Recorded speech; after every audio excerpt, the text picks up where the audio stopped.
it seems like my own track has been through kind of a personal journey of thinking through things kind of for myself, rather than reading some of the other Universalists. I wasn't persuaded really by reading Universalists. I mean, even Keith DeRosa's Universalism in the Bible, I wasn't persuaded by the article that I read that he was correct in his conclusions about what the biblical data. I mean, I'm not really sure. I kind of just came away sort of agnostic, but that sowed the seed of interest.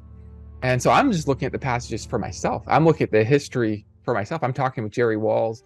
We're having coffee and pizza together, talking about the history of Christianity and what the great thinkers have said about that.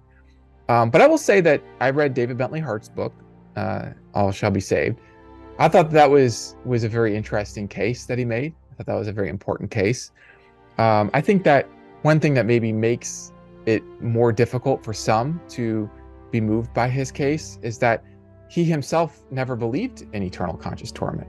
So I think he was always sort of intellectually in resistance to that view, whereas I've spent so much of my sort of life with the belief in eternal conscious torment, with a slow departure from that, that I feel like I have almost like just this great feeling of empathy, if I could use that language, for those who, like myself, would sort of understand God through the eternal conscious torment view.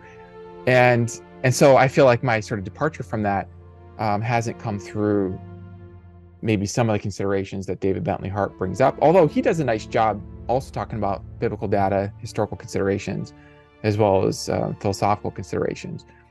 Thomas Talbot surely would be one.